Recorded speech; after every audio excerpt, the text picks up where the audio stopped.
بسم اللہ الرحمن الرحیم۔ یہ نوحہ ہے اسرائیلی دہشت گردی کے شکار مظلوم فلسطینی عوام کا اور بے بس عالم اسلام کا، اور دعوت ہے کچھ فکر و عمل کی۔ سب سے پہلے صہیونی دہشت گردی کی مختصر تاریخ۔ جنگ عظیم اول کے دوران 1917 میں بلفور اعلامیہ کے تحت یہ فیصلہ ہوا کہ یہودیوں کا ایک قومی گھر فلسطین میں قائم کیا جائے، اور اس منصوبے کے تحت یہودی آباد کاروں نے بڑی تیزی اور بڑے منظم طریقے سے فلسطین میں آباد ہونا شروع کیا، حتیٰ کہ 1947 تک انہوں نے اپنی مظلومیت کے لبادے میں مالی اور جنگی قوت کو استعمال کرتے ہوئے نصف سے زیادہ فلسطینی علاقوں پر قبضہ کر لیا، اور اس کو پھر ایک قانونی شکل دینے کے لیے 1947 میں اقوام متحدہ کی چھتری تلے دو ریاستی منصوبے کو پیش کیا گیا، جس کو عالم اسلام نے اور بالخصوص عالم عرب نے مسترد کر دیا۔ تاہم اپنی جنگی زوم میں اور مغربی طاقتوں کی پشت پناہی کے بلبوتے پر اسرائیل نے 1948 میں قیام کا اعلان کر دیا اور بڑے پیمانے پر تباہی و بربادی کے سلسلے کا آغاز کر دیا۔ یہ سلسلہ کئی سالوں تک جاری رہا، اس میں ہزاروں فلسطینی بے گھر اور شہید ہوئے، اور حتیٰ کہ اسرائیل نے اس قبضے کا دائرہ کار کسی حد تک مصر اور اردن تک بھی پھیلا دیا، جس کے نتیجے میں 1967 میں عرب اسرائیل جنگ ہوئی،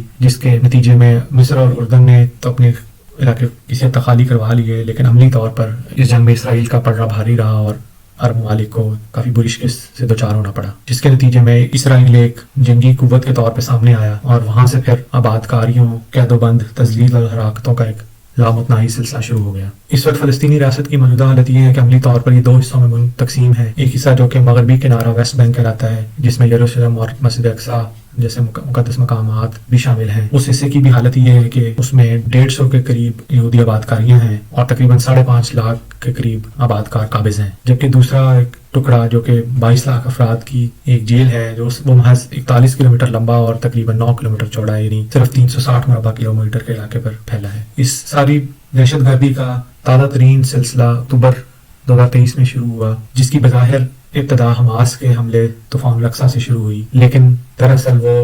یہودی آباد کاریوں، قید و بند کی تذلیل اور ہلاکتوں کا رد عمل تھا، جو کہ برسوں سے تقریباً 75 سال سے فلسطینی ہر روز جس کا شکار ہیں۔ اس مختصر سے حملے کے جواب میں اسرائیل نے پوری جنگی طاقت سے جوابی حملہ کر دیا، اور کچھ ہی ہفتوں میں 11,000 ہلاکتیں، جن میں سے نصف سے زیادہ عورتیں اور بچے شامل تھے، فلسطینی علاقوں میں ہو گئی۔ یہ حملے سراسر جنگی جرائم اور بین الاقوامی قوانین کی خلاف ورزیوں پر مشتمل تھے،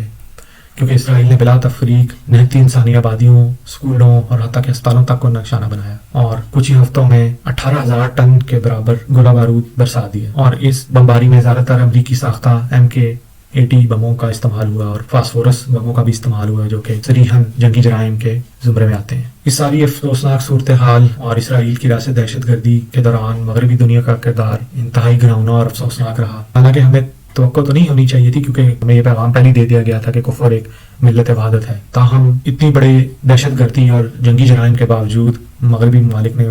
بہت کھل کر اسرائیل کا ساتھ دیا، اور اس میں امریکہ سب سے پیش رہا ہے، جنہوں نے فوری طور پر کئی سو ارب ڈالر کی جنگی امداد اسرائیل کو بہم پہنچا دی۔ امریکہ ویسے شروع سے ہی اسرائیل کا سب سے بڑا سرپرست رہا ہے،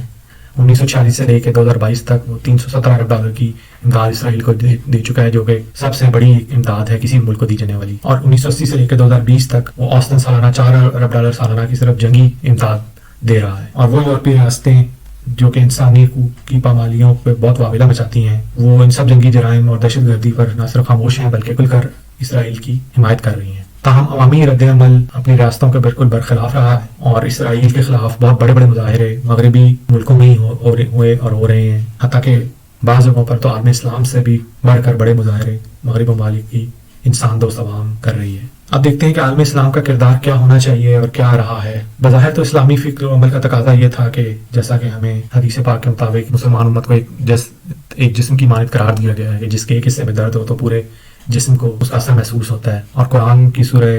نساء میں آیت 75 میں بھی یہی پیغام دیا گیا کہ آخر کیا ہو جائے، تم اللہ کی راہ میں ان بے بس مردوں، عورتوں، بچوں کے خاطر نہ لڑو جو کمزور پا کر دبا لیے گئے ہیں اور فریاد کر رہے ہیں کہ خدایا ہم کو اس بستی سے نکال جس کے باشندے ظالم ہیں، اور اپنی طرف سے ہمارا کوئی حامی اور مددگار پیدا کر دے۔ تو یہ پیغام تو بہت واضح ہے کہ ہمیں اس صورتحال میں، اس افسوسناک صورتحال میں اپنے مظلوم فلسطینی بہن بھائیوں کے ساتھ پوری قوت کے ساتھ کھڑا ہونا چاہیے تھا، لیکن حقائق اس کے برعکس ہیں۔ اول تو عالم اسلام میں کہیں کہیں ایک سہما سا نہ تو احتجاج ہی سامنے آیا ہے، اور اسلامی ممالک کے حکمرانوں کی طرف سے عملی اقدامات بالکل ندارد ہیں، اور باوجود اس کے کہ عوام کی درد مندی اور ہمدردی ساری فلسطینی عوام کے ساتھ ہے، تاہم عوام اپنی بیچارگی میں کچھ بھی کرنے سے قاصر ہیں. اور اس ساری بے حسی اور بے بسی کے اسباب میں اگر ہم جائیں تو سب سے پہلے تو اس کا سبب یہ ہے کہ عملی طور پر عالم اسلام اس وقت دین سے دور ہے، اور دین سے دوری کی وجہ سے آخرت میں جو جواب دہی کا احساس ہے اس سے ہم خالی ہیں. ہم نے مذہب کو صرف کچھ ظاہری رسومات کا نام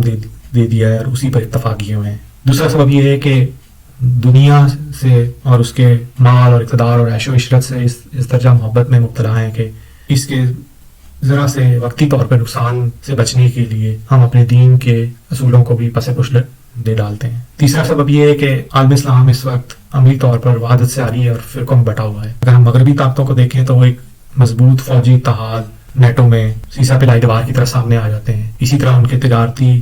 اور معاشی اتحاد وہ بھی بہت مؤثر ہیں، جبکہ ہماری ایک اسلامی تعاون کی جو تنظیم ہے وہ ایک مذمتی بیان جاری کرنے میں بھی ہفتے اور مہینے لگا دیتی ہے. چوتھی بڑی وجہ یہ ہے کہ عالم اسلام پر اس وقت مصلحت کوش، کٹ پتلی اور نااہل حکمران ہیں جن کی زندگی کا واحد مقصد اپنے اقتدار کی طوالت کی خاطر مغربی طاقتوں کی خوشامد اور خوشنودی حاصل کرنا ہے. پانچواں سبب یہ ہے کہ مسلمانوں نے عرصہ دراز سے جدید علوم و فنون کے دروازے اپنے اوپر بند کر دیے، اور وہ ملت جس کو کہ گھوڑے تیار رکھنے کا حکم قرآن پاک میں دیا گیا وہ آج اسلحہ بنانے سے بھی قاصر ہے. ایک اور بڑا سبب یہ ہے کہ آج کل کی دنیا میں جو دباؤ ڈالنے کے لیے اور اپنی بات منوانے کے لیے جنگی ہتھیاروں کے علاوہ جو مؤثر اسباب ہیں وہ معیشت سے تعلق رکھتے ہیں، اور عالم اسلام کو اللہ تعالیٰ نے بے پناہ معاشی وسائل سے نوازا، جس میں زراعت ہے، معدنیات اور خصوصاً تیل ہے، تجارت کے مواقع اور تجارت کے راہ گزر ہیں. لیکن ان سب وسائل پہ چونکہ ایک چھوٹا سا مغرب زدہ طبقہ غاصب ہے، تو اس غیر منصفانہ تقسیم اور اس کے فضول استعمال کی وجہ سے ہم ان تمام وسائل کو ایک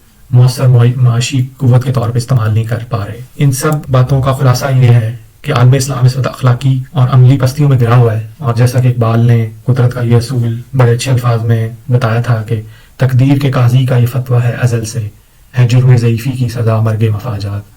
تو جب تک ہم کمزور رہیں گے طاقتور بدمعاش ہم پر حاوی رہیں گے. آئیے دیکھتے ہیں کہ اس تمام بے بسی اور کمزوری کے باوجود ہم کیا عملی اقدامات اٹھا سکتے ہیں. جیسا کہ ہم نے ذکر کیا کہ حکمرانوں سے تو ہمیں کوئی توقع نہیں ہے، تاہم عوام اپنے اپنے دائرہ کار میں رہتے ہوئے کچھ ایسے عملی اقدامات اٹھا سکتے ہیں جن کے اثرات کچھ دنوں، کچھ ہفتوں، کچھ مہینوں اور کچھ سالوں میں ظاہر ہونا شروع ہو سکتے ہیں. تو سب سے پہلے ذکر کرتے ہیں کچھ قلیل مدتی یعنی شارٹ ٹرم اقدامات کا، جسے ہم آسانی کے ساتھ اٹھا سکتے ہیں اور اس کے اثرات ہمیں کچھ دنوں اور کچھ ہفتوں میں اور کچھ مہینوں میں ملنا شروع ہو سکتے ہیں. سب سے پہلے تو پرامن احتجاج ایک بڑی مؤثر ذریعہ ہے رائے عامہ کو ہموار کرنے کا. اس کا طریقہ جلسے جلوس اور ریلیاں منعقد کرنا بھی ہے، اور سوشل میڈیا اور نیوز میڈیا پر اپنی آواز بلند کرنا بھی ہے، جس کے نتیجے میں نہ صرف عوامی سطح پر ایک رائے عامہ ہموار ہوگی بلکہ حکمرانوں پر بھی کسی حد تک ایک دباؤ پڑنے کا امکان ہے. پرامن احتجاج کے علاوہ دوسرا عملی قدم یہ اٹھایا جا سکتا ہے کہ مغربی مصنوعات کا معاشی مقاطع یعنی بائیکاٹ کیا جائے، خاص طور پہ ان مصنوعات کا جن کے بنانے والے ادارے کھلا اسرائیل کی جنگی دہشت گردی کی حمایت کر رہے ہیں. اب یہاں پر کچھ سوالات یہ پیدا ہوتے ہیں کہ کیا یہ معاشی بائیکاٹ ملکی اور ریاستی طور پر لیے جا سکتے ہیں؟ تو چونکہ ہمارے کٹ پتلی حکمران ہیں اور ہماری راستیں کمزور ہیں اور ہم کچھ بین الاقوامی معاہدوں میں جکڑے ہوئے ہیں، تو شاید ریاستی طور پر یہ قدم نہیں اٹھایا جا سکتا. تاہم انفرادی سطح پر اگر لوگوں کی اکثریت ان مصنوعات کا بائیکاٹ کرے گی تو اس کے یقیناً اثرات سامنے آئیں گے. کچھ لوگوں کا یہ بھی خیال ہے کہ مغربی دنیا اتنی بڑی معاشی قوت ہے کہ کچھ چیزوں کا بائیکاٹ کرنے سے اس کے کوئی خاص اثرات سامنے نہیں آئیں گے، مگر یہ دلیل زیادہ طاقتور نہیں، کیونکہ بہرحال معاشی بائیکاٹ ہے وہ ایک عملی احتجاج کا ایک طریقہ ہے جس کے ذریعے آپ اپنا پیغام، اپنے جذبات، اپنے غم و غصے کا اظہار عملی طور پہ کر سکتے ہیں. اور یقیناً اس سے ایک کافی حد تک ایک معاشی زک بھی پہنچتی ہے، بے شک وہ وقتی طور پہ صحیح، لیکن چونکہ مغربی سرمایہ کارانہ نظام کو بہت اہمیت دیتا ہے تو تجارتی نقصان پہنچنے پر ان پر بہرحال دباؤ پڑنے کا ایک بڑا امکان ہے. اس لیے ہم کچھ مثالیں دیکھیں تو ہم دیکھیں کہ میک ڈونلڈ جس نے اسرائیل میں اسرائیلی فوج کی کھلم کھلا حمایت کی تھی، اس کا عالم اسلام میں بائیکاٹ کیا جا رہا ہے. اب دیکھتے ہیں کہ اس بائیکاٹ کو اگر اکثریت اس بائیکاٹ میں شامل ہو تو اس کا کتنا بڑا اثر پیدا ہو سکتا ہے. تو ہم مثال لیتے ہیں کہ ایک میک ڈونلڈ کا برگر جس کی ہماری 500 روپے ہے، پاکستان میں میک ڈونلڈ کی تقریباً 74 کے قریب شاخیں ہیں، اور ہم تصور کریں کہ 100 لوگ روز ایک برگر کھاتے ہیں ہر شاخ پہ، تو ایک سال کے اندر ہماری قوم 1.35 ارب روپے کے صرف میک ڈونلڈ سے ہی برگر خریدتی ہے. اور اگر ہم اس کا 10% بھی منافع شمار کریں، $500,000 منافع میک ڈونلڈ کو جا رہا ہے ایک سال میں صرف ایک ملک کی طرف سے، یعنی ہم تقریباً 2.5 ملین برگر سالانہ کھا جاتے ہیں. اور اگر آپ اس $500,000 کو پاکستان جیسے 20 بڑے اسلامی ملک بھی تقریباً اتنی مالیت کا فائدہ میک ڈونلڈ کو پہنچا رہے ہوں، تو یہ مجموعی طور پر $10 ملین ہم صرف اپنی زبان کے ذائقے کی خاطر مغربی ممالک کو فائدہ پہنچا رہے ہیں، جو کہ پھر ان کی کمپنیاں اپنے ملکوں کو ٹیکس دیتی ہیں، اس ٹیکس میں سے اسرائیل کو امداد جاتی ہے، اور یوں بالواسطہ انڈائریکٹلی ہم اسرائیل کی امداد میں کسی حد تک شامل ہو جاتے ہیں۔ اس کی ایک اور مثال ہے کہ کوکا کولا کی کمپنی جو کہ یورپ اور مشرق وسطیٰ میں اپنی مصنوعات فروخت کرتی ہے، اس کا چوتھائی حصہ یعنی 25% صرف مشرق وسطیٰ میں استعمال ہوتا ہے، اور ان کے اعتباری اعداد و شمار کے مطابق تقریباً $3 بلین کی مصنوعات کی فروخت پچھلے سال ہوئی ہے، جس کا 25% تقریباً $0.75 ارب بنتا ہے۔ تو یہ ایسی مصنوعات ہیں جس کا نہ تو صحت کو کوئی فائدہ ہے، ان کے بے دریغ استعمال سے ہم نہ صرف اپنے صحت میں بگاڑ پیدا کر رہے ہیں بلکہ اسرائیل کو بھی بالواسطہ فائدہ پہنچا رہے ہیں۔ تو یہ چھوٹے چھوٹے جو معاشی بائیکاٹ ہیں، یہ چھوٹے قدم ہیں، لیکن یہ حقیقت میں پہلے عملی قدم یعنی فرسٹ سٹیپس ہیں، اور چونکہ عالم اسلام ایک بڑی آبادی پر مشتمل ہے اور ساتھ میں باقی ملکوں سے بھی جو انسان دوست لوگ ہیں وہ بھی بائیکاٹ کر رہے ہیں، تو اس کے اثرات آنا شروع ہو گئے ہیں۔ مثلا حال ہی میں اسٹاربکس جو ایک اور کمپنی ہے جس نے بھی بڑے فخر سے اسرائیل کی کھلم کھلا حمایت کی تھی، ان کو چند ہفتوں میں $11 بلین کا نقصان ہوا ہے، جو کہ ایک سرمایہ دارانہ نظام میں کمپنی کے لیے ایک بہت بڑی یہ زک ہے۔ تو معاشی بائیکاٹ کو کمزور تصور نہ کریں، اگر ہمارے عالم اسلام کی اکثریت اس بائیکاٹ کو جاری رکھتی ہے تو یقیناً ایک ٹھیک ٹھاک معاشی دباؤ مغربی ممالک پر پڑے گا۔ اگر ہم ایک اور پہلو سے مقابلہ کریں اسرائیل کی جنگی اور معاشی قوت کا اور اپنی جنگی اور معاشی قوت کا، تو اگر ہم 2 مثالیں دیکھیں تو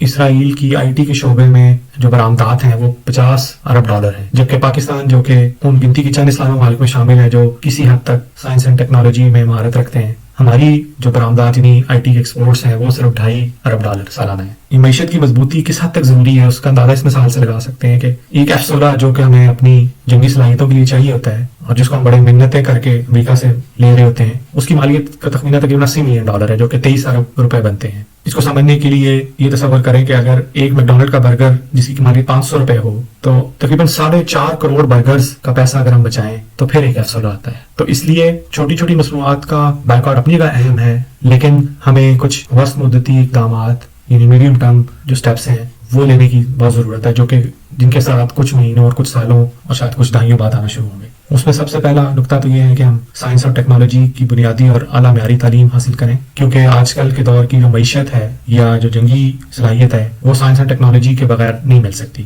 اگر ہم پاکستان کی مثال ہی لیں تو یہاں پر سینکڑوں ہزاروں یونیورسٹیاں کالج کھلے ہوئے ہیں، لیکن ان کی اکثریت انتہائی غیر ضروری اور انتہائی غیر معیاری تعلیمی ڈگریاں بانٹنے میں مصروف ہیں، جبکہ ضرورت اس بات کی ہے کہ ہم بنیادی علوم و فنون کا فروغ دیں تاکہ ہمارے لوگ معاشی طور پہ خود کفیل ہوں اور اپنے معاشرے اور اپنے ملک کے لیے پیسہ کمانے کے اہل بنیں اور اس کی معیشت کی بہتری میں کردار ادا کریں۔ معاشی اور دفاعی خود انحصاری حاصل کرنے کے لیے دوسرا نقطہ یہ ہے کہ ہمیں صارف معاشرے یعنی کنزیومر سوسائٹی سے پیداواری معاشرے یعنی پروڈیوسر سوسائٹی کی طرف جانا ہوگا، کیونکہ اگر آپ کوئی چیز بنا نہیں رہے تو آپ کچھ بیچ نہیں رہے، اور اگر آپ بیچ نہیں رہے ہیں تو پھر آپ پیسے نہیں کما رہے ہیں۔ سب سے پہلے تو ضرورت اس بات کی ہے کہ ہم اس بات کا نہ صرف عہد کریں بلکہ اس کی عملی کوششیں بھی کریں کہ ہم بہت ساری مصنوعات جو ہم خام خواہ باہر سے منگوا رہے ہوتے ہیں اس کو بڑی آسانی سے ہم مقامی سطح پر تیار کر سکتے ہیں، لیکن اس کے لیے ہمیں بھی اپنی مقامی صنعتوں پر اعتماد کرنا ہوگا، کیونکہ جب بھی کوئی چیز چھوٹے پیمانے پہ شروع ہوتی ہے تو اس میں شروع میں معیار کے تھوڑے بہت مسئلے ہوتے ہیں، لیکن اگر ہم عملی طور پہ اپنی مقامی صنعتوں کا ساتھ نہیں دیں گے، ان کی مصنوعات نہیں خریدیں گے تو پھر وہ ترقی کر کے بڑی اور معیاری صنعتوں میں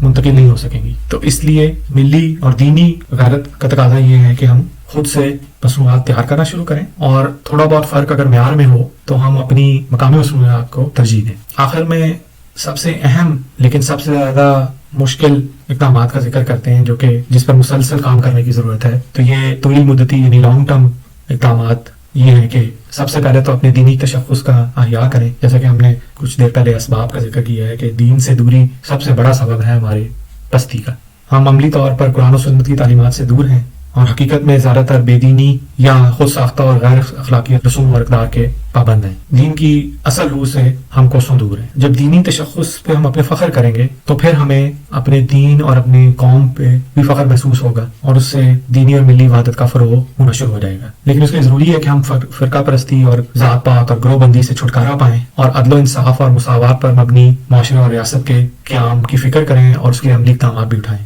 کیونکہ جن معاشروں میں عدل و انصاف اور مساوات ہوتی ہے وہیں پر پھر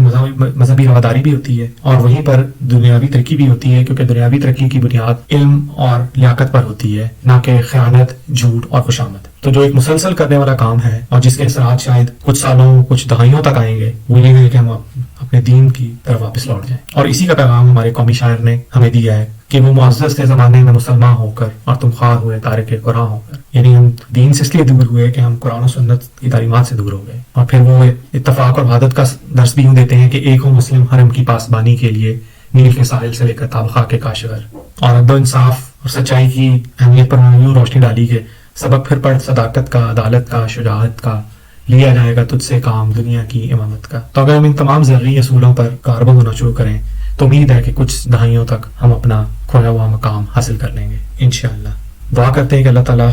مظلوم فلسطینی بہن بھائیوں کی غیب سے مدد فرمائے، اور ہماری سستیوں اور کوتاہیوں کو معاف فرمائے، اور ہمیں ہدایت عطا فرمائے۔ السلام علیکم ورحمۃ اللہ۔